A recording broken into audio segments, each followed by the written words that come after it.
Bonjour à tous, jour numéro 19 du journal de bord, dimanche 22 décembre.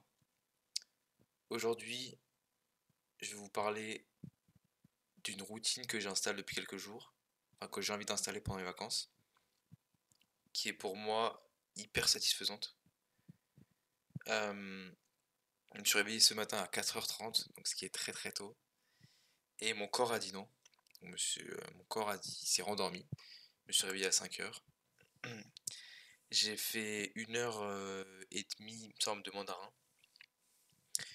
Puis je suis allé à la salle de sport, à Fitness Park, dans Marseille. J'ai fait une séance, je suis rentré, j'ai fait mes pas avant de rentrer. Donc tout ce qui est sport, je l'ai fait avant 10h. Je suis rentré avant 10h, j'avais fait mes 10 000 pas, j'avais fait ma séance de sport, j'avais fait du mandarin.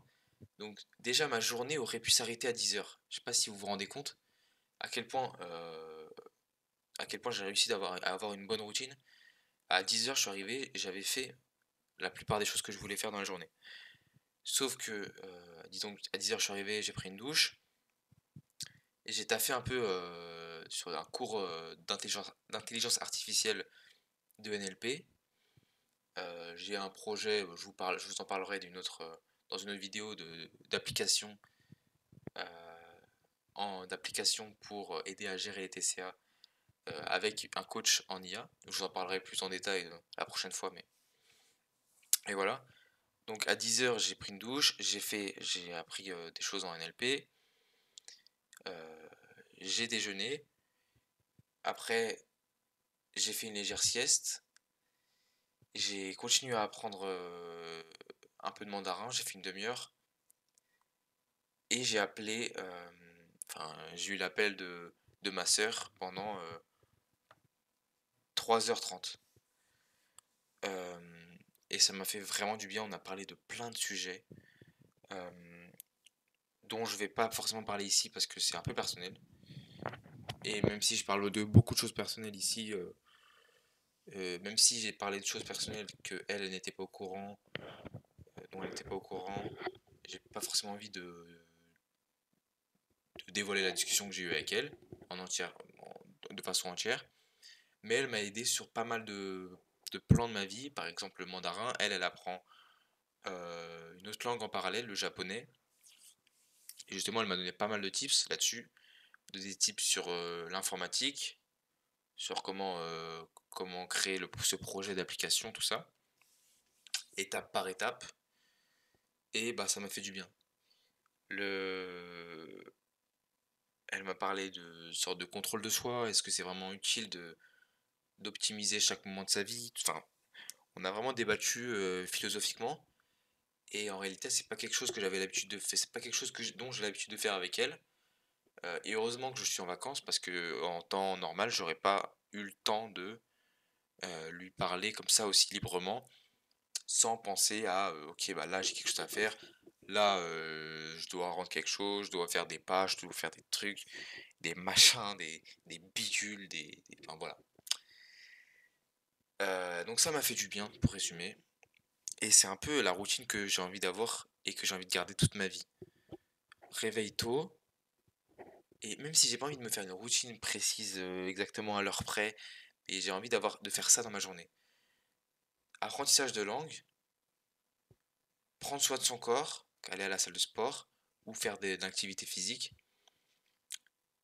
faire une balade, donc marcher, manger sain, voilà, enfin voilà, manger sain, apprendre une compétence, comme l'IA, tout ça, et avoir un côté social, aller en soirée, ou, euh, ou appeler ses parents, appeler sa copine, ou appeler des potes, ou pas forcément appeler, mais passer du temps avec des gens, et juste profiter de l'instant. Pour moi, c'est vraiment la routine de la journée parfaite. Et peu importe l'ordre dans lequel ces événements sont dans la journée, s'il n'y a pas ça dans une journée, pour moi, c'est une mauvaise journée. C'est pour ça que les cours m'ennuient pas mal en ce moment, parce que je passe pas mal de temps assis à écouter des choses qui m'intéressent peu, de l'économie, de la mécanique, des choses pas intéressantes, selon moi. qui me font perdre pas mal de temps. Voilà. Donc là où il y a quelques mois, je vous aurais dit ma routine parfaite, c'est par exemple, il me semble- il- je pense qu'il y a un an, ce que j'aurais dit, c'est le matin, euh, aller à la salle et faire de la physique, physique théorique, et l'après-midi, dès que j'ai du temps, jouer aux jeux vidéo jusqu'au soir. Jouer aux jeux vidéo et le soir, danser ou aller voir des potes. Et ce côté jeux vidéo, c'est juste euh, transformé dans ma vie réelle en ok, maintenant c'est moi le personnage principal, je veux améliorer ma compétence sociale de discuter avec des mandarins, enfin avec des Chinois natifs, je prends des points en mandarin. Je veux développer des grosses épaules, je prends des épaules.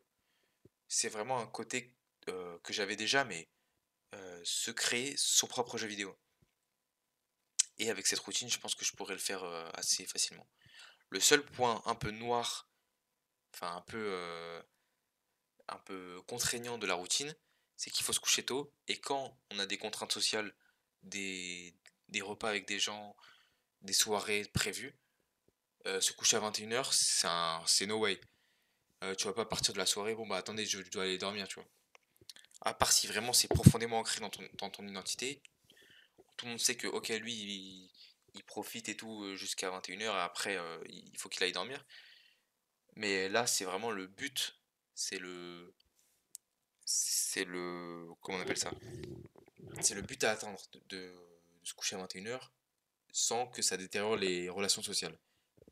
Voilà. Pour aujourd'hui, je pense que ça va être tout. Donc, début des vacances parfait. Là, il me reste aujourd'hui, donc là, je vais aller manger et puis ce sera la fin de la journée. Euh, Demain et mardi, je pars. Donc, je pars fêter Noël avec ma famille et je reviens le 28, il me semble. Donc voilà, quelques jours où je n'aurai pas cette routine parfaite, je pense. Mais c'est pas grave, on va lâcher un peu de lest pour les fêtes. Voilà, je vous dis à demain, comme d'habitude, pour pour un nouvel épisode du journal de bord. On rappelle l'objectif, dans 10 ans, être une star en Chine. Peu importe, être annonceur, faire du doublage, mais être une star en Chine, avoir un bon réseau en Chine. Je vous dis à la prochaine et salut YouTube. Ciao.